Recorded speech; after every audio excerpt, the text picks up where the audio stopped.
The Bloodline had another big moment at Money in the Bank, so we'll see what's going on there and where it could be leading for Roman Reigns and Jey Uso. Let's start things off with everything on the latest with the Bloodline's Civil War match and storyline. Last time we went over this story, we went over the disrespectful moment between Roman Reigns and Solo Sikoa, where Roman was laughing at the thought of Solo Sikoa taking over as tribal chief, which Solo obviously took offense to and wasn't happy to see Roman laughing at. We went over how that moment right there could be a very big hint that Roman's attitude will eventually cost him everything, including Solo Sikoa being by his side. But we get to the Money in the Bank, and the night already started off with a great segment for the story. Kayla Braxton interviewed Paul Heyman, and we saw a side of Paul Heyman that we usually don't see. Heyman was all red-eyed, with tears rolling down his face as he spoke about the Bloodline's tag team match. He spoke about how he's known the Usos since they were 4 years old, and how he's known the family for 40 years. Paul Heyman also said that he's never seen Roman Reigns like this, in this type of mood. He said that we weren't going to see the regular Roman Reigns, how we were going to see a warrior that was raised by the wild Samoans. Heyman says that Roman was going to wipe the Usos off the face of WWE, and how they won't be welcomed at the next family gathering. He said that the beating Roman was going to give the Usos was going to violate the rules of sports entertainment, how it wasn't going to be PG, and how he feels sorry for whoever has to see it.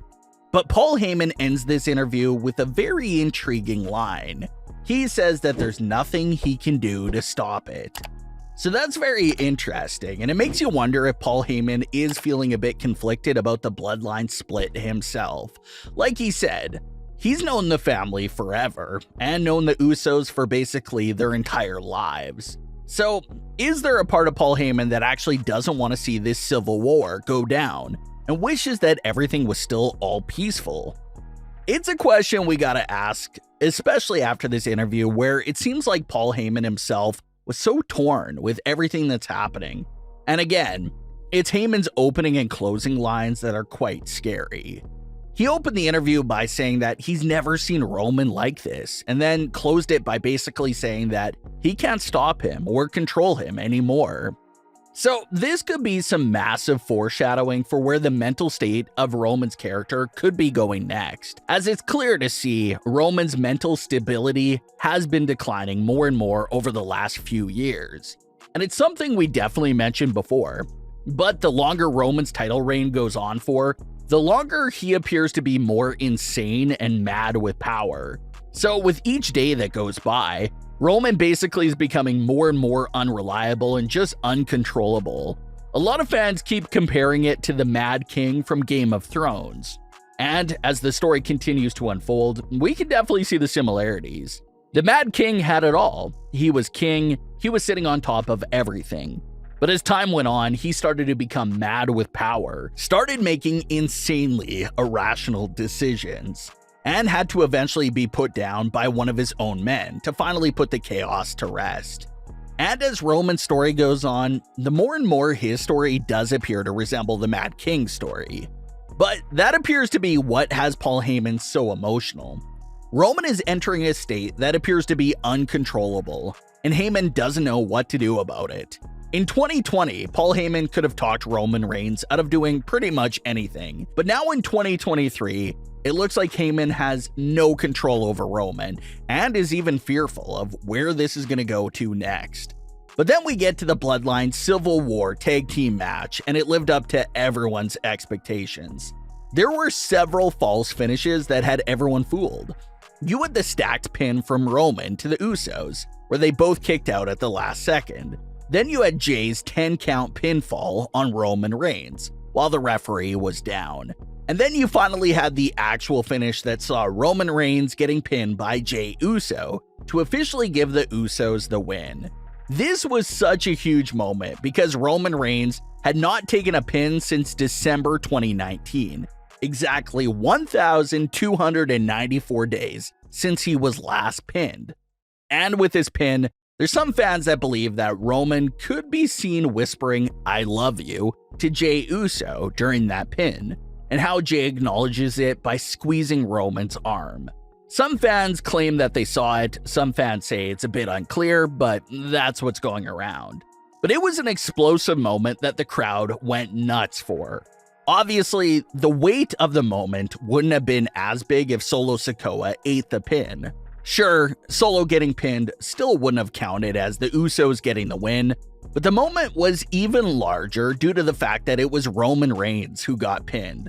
For almost 4 years, he went without getting pinned. He didn't seem human. He didn't seem like he was ever going to get pinned. But now the Usos exposed that Roman is human and can be defeated. And after the match ended, Roman Reigns can be seen yelling at the top of his lungs outside the ring, just in total disbelief about what just happened. Everything is coming crashing down for Roman all at once. He lost Sami Zayn, he lost the Usos, Solo Sikoa could be on the verge of leaving him, and now he's been pinned for the first time since 2019. Everything is falling apart for Roman Reigns, and has no one to blame except himself. If Roman just would have stayed cool, everyone, including Sami Zayn and the Usos, probably would have still been by his side right now. But because of his own actions, all he does is drive people away from him. And another good thing about Roman getting pinned at Money in the Bank is that he can't shrug off the loss and blame Solo Sikoa for getting pinned.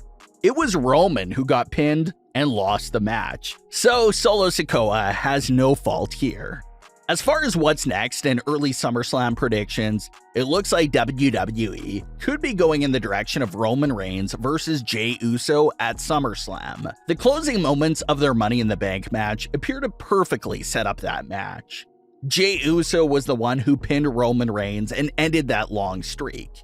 And as everyone agrees, that Jey was the right man for the honor. After everything that Roman put Jey through for so many years, Jey got that perfect revenge of being the first one to successfully pin Roman Reigns in his Tribal Chief era.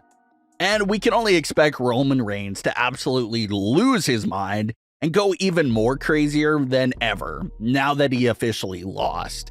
And Jey, on the other hand, has to feel more confident because he was the one who pinned Roman Reigns. So it does perfectly set up Jey versus Roman for SummerSlam. It's a match that's 3 years in the making. Roman wants revenge for that embarrassment at Money in the Bank, while Jey would be looking to do what he already did, pin Roman Reigns again, but this time for the undisputed Universal title. It just seems like the most sense for Roman's SummerSlam opponent. This entire Bloodline Civil War arc truly began the night after WrestleMania.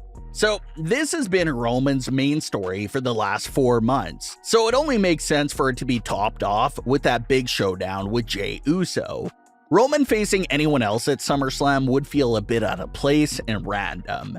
It looks like this is the big SummerSlam main event match, and it truly is worthy of the SummerSlam main event spot. Roman and Jey's last 2 meetings took place in 2020, where there was nobody in attendance. So this would be such a special moment to revisit this matchup, but with a full crowd in attendance for SummerSlam. And with the title on the line, Roman should successfully retain against Jey.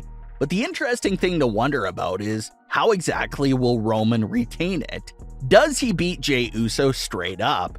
Or will there be more twists and turns involving Jimmy Uso and Solo Sikoa? Either way, it looks like the next 4 weeks of SmackDown will be used to build up Roman versus Jey.